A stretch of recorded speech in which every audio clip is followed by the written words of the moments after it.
The first time I felt marble yield beneath my chisel, I knew I'd found my voice. There's something almost spiritual about coaxing form from stone, revealing what's hidden rather than imposing something new. Richard never understood that. He'd watch me in the garage of our suburban colonial, dust coating my hair and clothes, and ask when I planned to get serious about my life. You have a master's degree in fine arts, he'd remind me, leaning against the doorframe with that mixture of affection and condescension I came to know so well. You could be teaching. What he meant was, you could be making money. You could be contributing. You could be something I understand. We met at a faculty mixer when I was finishing my MFA. Richard, 15 years my senior and already tenured, approached me as I stood alone examining a mediocre landscape painting hung in the dean's office. Derivative, wouldn't you say? He'd asked, and I'd turned to find intelligent eyes studying me with interest. He spoke about art with the confident analysis of someone who'd read everything but created nothing. I found myself charmed by his erudition, his seeming interest in my perspective. Those early days had a seductive rhythm, dinners where he'd listen intently as I spoke about my artistic ambitions, afternoons in museums where he'd impress me with his knowledge of art history. You have a rare gift, he told me once, standing before a Rodin exhibition. You see what others miss. I mistook his appreciation of my observations for appreciation of my art. The shift happened gradually after we married. The garage conversion to a studio, which I'd initially seen as supportive, came with unexpected conditions. Perhaps weekends only, he suggested when my hammering interrupted his reading. Or when I'm at the university? His complaints about the dust became daily grievances. The invitations to share my work with his colleagues grew less frequent, then stopped altogether. It's just that they're literature people, he explained when I asked. They don't really understand visual arts. But I saw how he'd wince slightly when someone asked what his wife did, the careful way he'd say she's an artist with just enough inflection to suggest it was temporary, aspirational. On our 3rd anniversary, he gave me a leather-bound edition of Virginia Woolf's essays. You remind me of her sometimes, he said. So passionate about creative expression. It was only later I realized he meant her essays on the challenges facing female artists, the obstacles, the likely failure. It wasn't encouragement, it was preparation for disappointment. Now, standing in the center of the Foster-Klein Gallery, I watch the crowd flow around my pieces like water around stones. The gallery lighting cast each sculpture in dramatic relief, the translucent quality I've worked years to achieve making the marble seem almost alive. Hands touch shoulders, faces emerge from rough stone, bodies twist in expressions of both constraint and liberation. My centerpiece, Erasure, stands 8 feet tall, a woman's form gradually emerging from unworked marble, as if she's pulling herself free from her own imprisonment. It took me 14 months to complete. I started it the week after Richard and I signed our divorce papers. Ms. Lefevre, the gallery owner, Arthur Klein, appears at my elbow with a glass of champagne. The Times critic is here. She's absolutely transfixed by the weight. He nods toward a smaller piece, a marble hand supporting an impossible burden.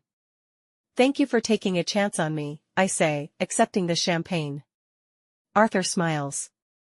Camille, when talent walks through my door, it's not a chance. It's a certainty. If only Richard could hear that. But of course, he can't. He's somewhere across town in his book-lined office at the university, probably explaining the nuances of 20th century literature to some freshman who'd rather be anywhere else. He doesn't know I'm here. He doesn't know about any of this. You should prepare yourself, Arthur says, leaning closer. Word is spreading. This isn't just a successful opening, this is a career-defining moment. I nod, not trusting myself to speak. 7 years of working in obscurity, of doubt, of hearing Richard's voice in my head even after we separated. This is a lovely hobby, but perhaps it's time to be practical. 7 years of ignoring that voice, of seeking my own. The last year of our marriage replays in my mind sometimes like a slow-motion collapse. The evening I sold my first piece, a small hand study that a local gallery owner purchased, should have been celebratory. Richard brought home wine but spent dinner explaining the tax implications of earning artistic income, the unlikelihood of sustained success. I just don't want you to be disappointed, he'd said, refilling his glass. The art world is so capricious. Then came the faculty dinner where Dr. Lattimore, the department chair, asked about my work. Before I could answer, Richard placed his hand on my shoulder. Camille is exploring some interesting concepts in stone, he said, though we're discussing whether teaching might be more fulfilling in the long term. The casual we that erased my agency, the practiced way he redirected the conversation, it was the first time I recognized the pattern for what it was. The breaking point wasn't dramatic. No slamming doors or hurled accusations. Just a quiet morning when I found him in my studio, rearranging my tools.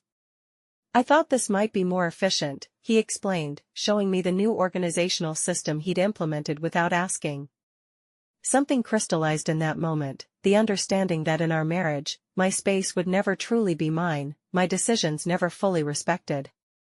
That in Richard's vision of our life, my art would always be something to be managed, contained, eventually abandoned. When I asked for a divorce 3 weeks later, he seemed genuinely surprised. I thought we were happy, he said, looking bewildered.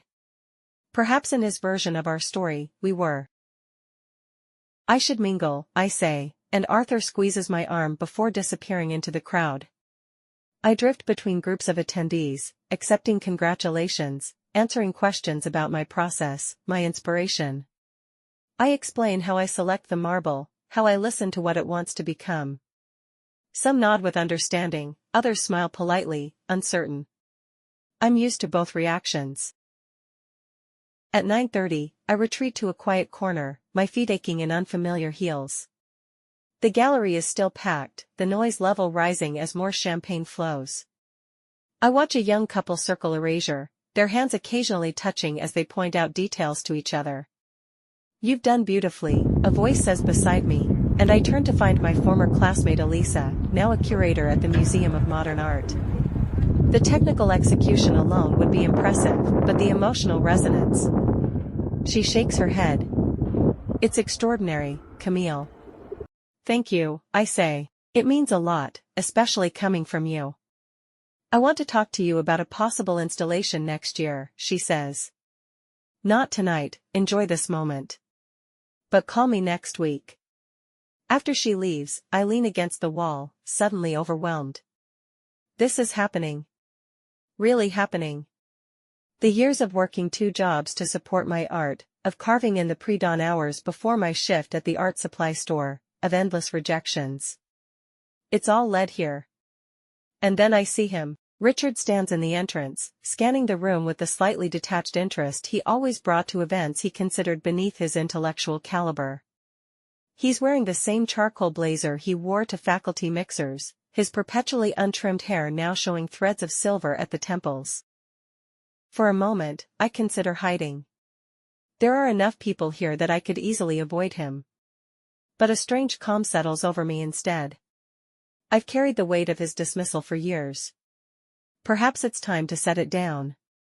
I watch as he moves deeper into the gallery, pausing before threshold, a piece showing 2 figures separated by a partially open door. His expression shifts from polite interest to confusion, then recognition. He begins moving more purposefully now, examining each sculpture with increasing agitation. He finds erasure and stands before it, absolutely still. I know he recognizes himself in the barely formed figure at the base of the sculpture, the one the woman is pulling away from. I made sure the resemblance was subtle enough that only he would know. I approach him slowly, giving him time to notice me. When he turns, his face registers shock, then something more complex. Camille, he says, his voice exactly as I remember it, cultured, controlled. This is unexpected. Hello, Richard. I had no idea this was your exhibition. A colleague mentioned an extraordinary new sculptor. He gestures vaguely. I had no idea. That was rather the point when we were together, wasn't it?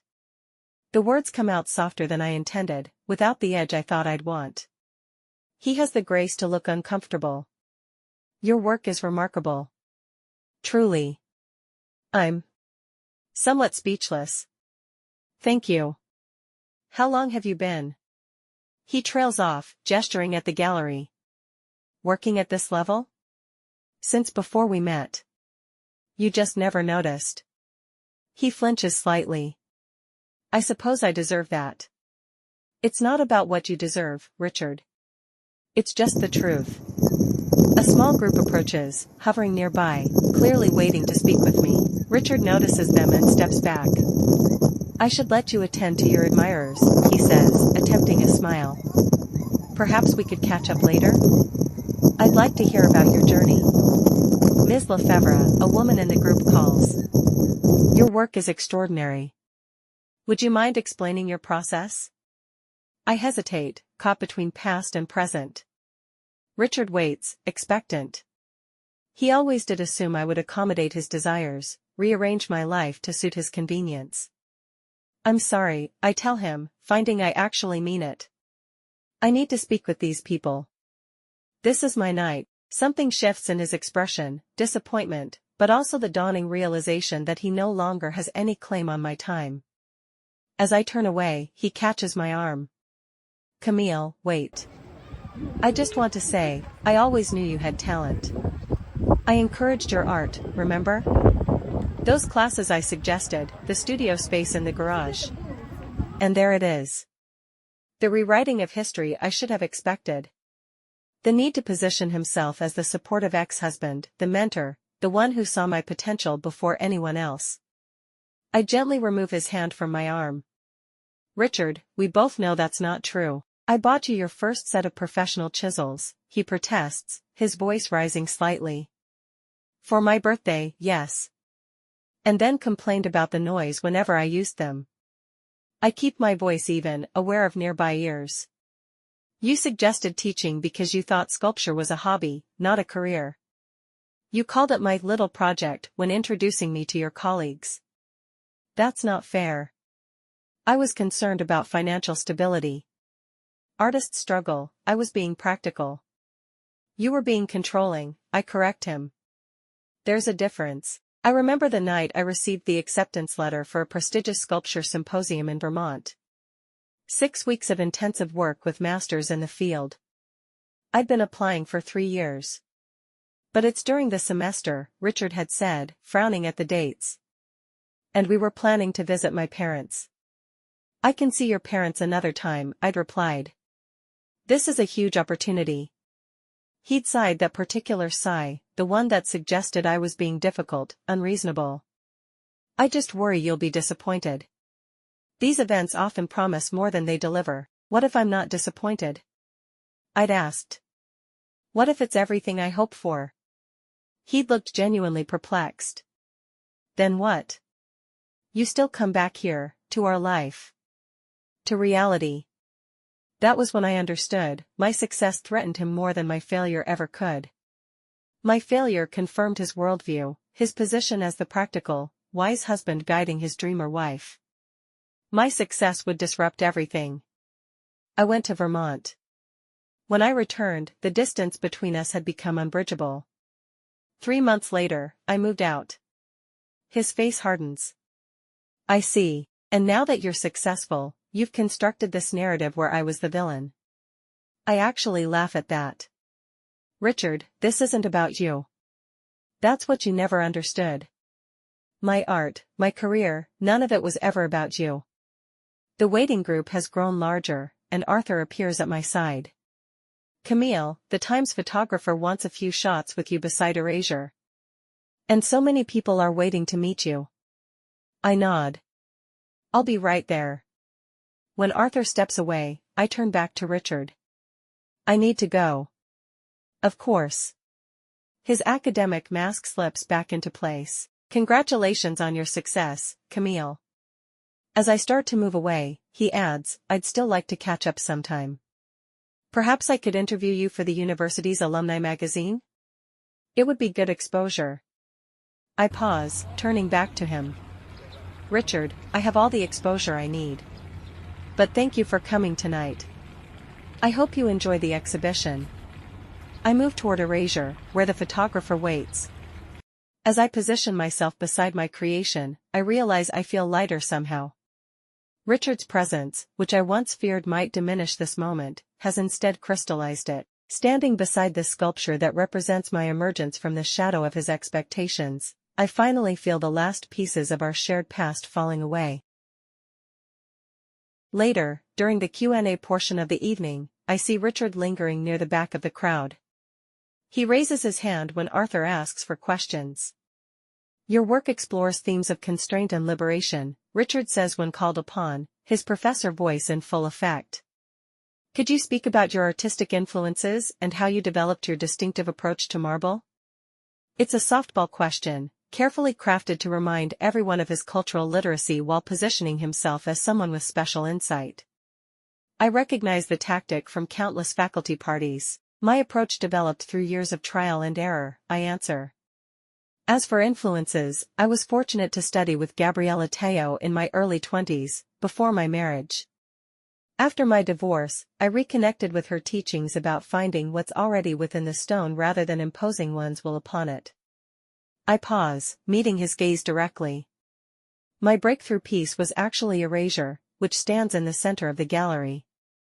It's about the process of reclaiming one's voice after years of having it questioned and diminished, about recognizing that sometimes what we need most is already within us, waiting to be revealed. A murmur runs through the crowd, and several people turn to look at the sculpture with renewed interest. In fact, I continue, I'd like to share something personal about that piece.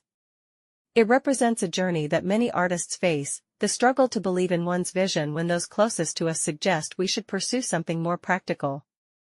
When I began that sculpture, I was emerging from a marriage where my art was viewed as an indulgence rather than a calling. Erasure was my response, not an act of anger, but of reclamation. Richard's face remains impassive, but I see his shoulders tense. He hadn't expected me to be so direct. Another hand rises. "Did that experience inform your other works as well?" I nod. Absolutely. The Weight explores the burden of carrying others' expectations. Threshold examines the moment of choosing one's own path, even when it means leaving security behind. When I finish speaking, Richard is no longer at the back of the room.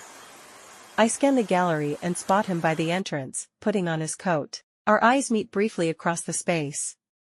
There's a moment of silent acknowledgement, something like respect, perhaps, or simply recognition. Then he turns and walks out the door. Arthur closes the formal portion of the evening, and as the crowd disperses to view the sculptures more closely, Elisa appears at my side again. "That was masterfully handled," she says quietly. "What was?" She smiles. "The man who left, that was your ex-husband, wasn't it?" "The literature professor." I shouldn't be surprised that she remembered. "Yes. He came expecting one thing and found quite another." "I think we both did," I admit. Later that night, after the last guests have departed and Arthur has locked up with promises of incredible sales figures in the morning, I stand alone with my creations. The gallery is silent except for the soft hum of the climate control system. I move slowly among the sculptures, touching each one gently, remembering the months of labor, the discoveries, the moments of doubt and breakthrough.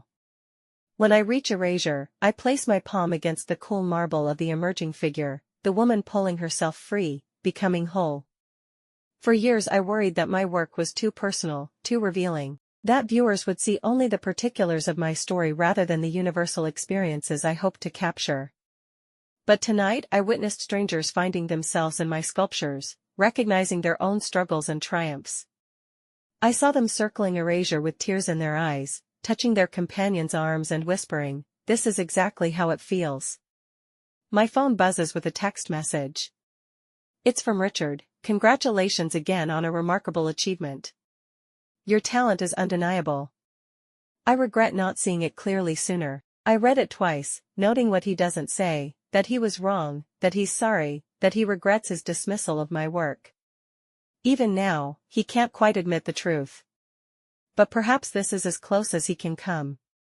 I don't reply. Instead, I slip my phone back into my pocket and take one last look around the gallery, at the tangible proof of my years of perseverance, at the physical manifestation of my voice.